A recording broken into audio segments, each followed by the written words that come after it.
আসসালামু আলাইকুম। শেষ পর্যন্ত কি 2026-এর ফেব্রুয়ারি মাসে জাতীয় নির্বাচন হবে, নাকি ষড়যন্ত্রমূলক বাধার কারণে এই জাতীয় নির্বাচনটা আটকে যাবে? দেখেন, সরকার কিন্তু ইতিমধ্যে ঘোষণা করেছে 2026-এর ফেব্রুয়ারিতে জাতীয় নির্বাচন অনুষ্ঠিত হবে। এ ব্যাপারে বিএনপি খুবই উৎফুল্ল, কারণ অনেকটা বছর পর বিএনপি একটি উৎসব মুখর নির্বাচন পাচ্ছে। বলাই চলে, যদি নিরপেক্ষ নির্বাচন হয় এই মুহূর্তে বিএনপি সরকার গঠন করবে।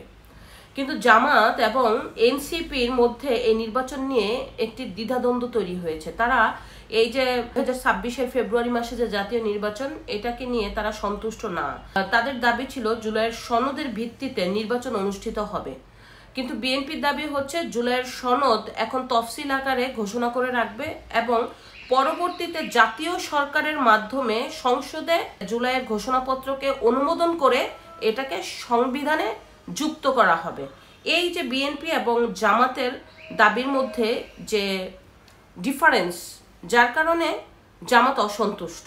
এখন যাই হোক, জামাত কিংবা এনসিপি যদি কোনো কারণে এই নির্বাচনটা বয়কট করে, তাহলে কিন্তু বিএনপি মহা সংকটে পড়বে। দেখেন, যখন শেখ হাসিনা সরকারের পতন হলো, ঠিক এর থেকে 3 মাস পরে যদি জাতীয় নির্বাচন হতো, বলাই চলে বিএনপি বহু ভোটে এগিয়ে যে সরকার ঘোষণা করতে পারত। কিন্তু যত দিন যাচ্ছে বিএনপির ভোট তুলনামূলক কমে যাচ্ছে এবং জামাতের ভোট তুলনামূলক বেড়ে যাচ্ছে। এর অন্যতম কারণ হচ্ছে চাঁদাবাজি, দুর্নীতি, দখলদারিত্বর বিষয় বিএনপির উপরে ছড়ানো হচ্ছে এবং বিএনপি জড়িতও আছে। কিন্তু বিএনপির শীর্ষ নেতৃবৃন্দ এই চাঁদাবাজি, দখলদারিত্বের ব্যাপারে কঠোর পদক্ষেপ নিচ্ছে। প্রায় 6000-এর উপরে কিন্তু তারা নেতাকর্মী বহিষ্কার করেছে।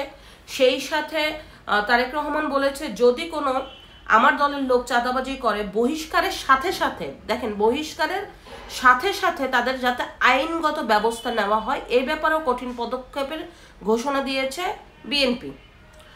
তো এদিকে আবার জামাত কি করেছে, যখন থেকে এই শেখ হাসিনা সরকারের পতন হলো, তারা কিন্তু খুব ধীর গতিতে ডিসিপ্লিন সহকারে একটু একটু করে মানুষের মন জয় করছে। যার কারণে যত দিন যাবে অত জামাতের জন্য ভালো, আর তেমন যত দিন যাবে অত বিএনপির জন্য খারাপ। তো দেখা যাক শেষ পর্যন্ত কি হয়। আরেকটা কথা হচ্ছে, যদি 2026-এ এই যে বিএনপি এবং জামাত, এই দুই দলের মধ্যে যদি যেই দল পিছিয়ে যাবে সেই দল আর ক্ষমতায় আসতে পারবে না। এর অন্যতম কারণ হচ্ছে, ধরে নেন 2026-এর ফেব্রুয়ারিতে নির্বাচন হচ্ছে।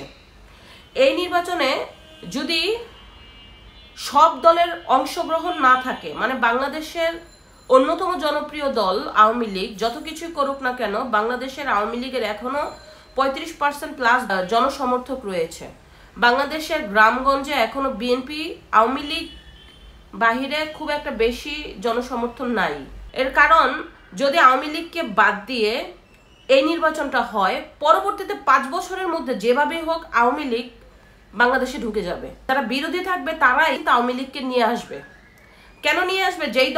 যেই দল ক্ষমতা আসবে সেই দলকে নামানোর জন্য এবং সেই দলের বিরুদ্ধে ঐক্য করার জন্য তারাই আওয়ামী লীগকে আনবে।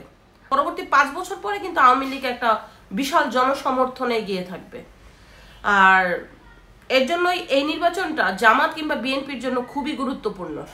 আশা করা যায় যদি 2026-এর ফেব্রুয়ারিতে নির্বাচন হয়, এক কথায় জিতে যাবে বিএনপি।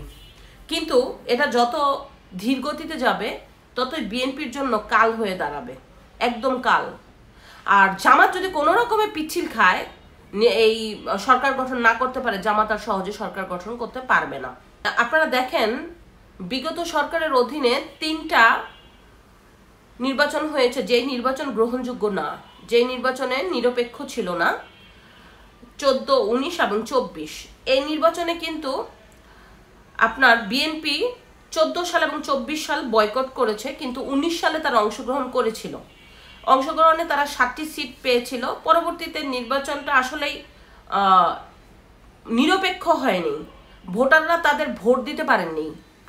ওই যে কেন্দ্রে যে দেখছে তার ভোট হয়ে গেছে।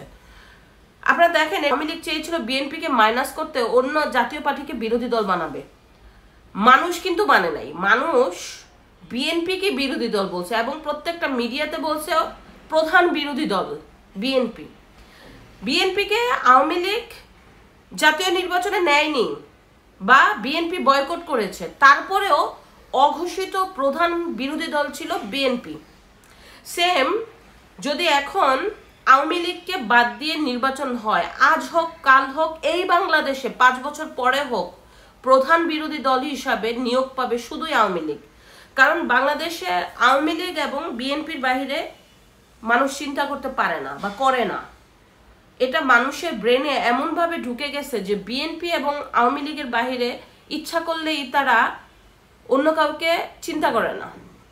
এখন বিএনপি চাচ্ছে যে জুলাইয়ের ঘোষণাপত্র অলরেডি অ্যানাউন্সমেন্ট করা হয়েছে এবং এটাকে তফসিল আকারে সংবিধানে যুক্ত করা হবে একটি জাতীয় সরকার হওয়ার পরে সংসদের মাধ্যমে। কিন্তু জামাতের দাবি ছিল এই সনদটাকে গণভোটের মাধ্যমে অথবা অধ্যাদেশ জারি করে এই সনদের ভিত্তিতে যাতে নির্বাচন হয়। এখন দেখা যাক যে শেষ পর্যন্ত জামাত এই নির্বাচন বয়কট করে কিনা অথবা এনসিপি বয়কট করে কিনা, এটা আসলে সময় বলে দিবে। জামাতের আরও কিছু দাবি আছে এনসিপির, যেমন হচ্ছে একটি লেভেল প্লেইং ফিল্ড বাস্তবায়ন করা, সেই সাথে স্থানীয় সরকার নির্বাচন ঘোষণা করা, জুলাইয়ের সনদপত্রের ভিত্তিতে নির্বাচন জামাতের আছে। শেষ পর্যন্ত দেখা যাক সরকার এবং বিএনপি এবং জামাত এনসিপি কোন দিকে যায় এবং কি হয় সামনে।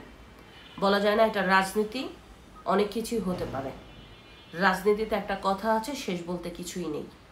ধন্যবাদ।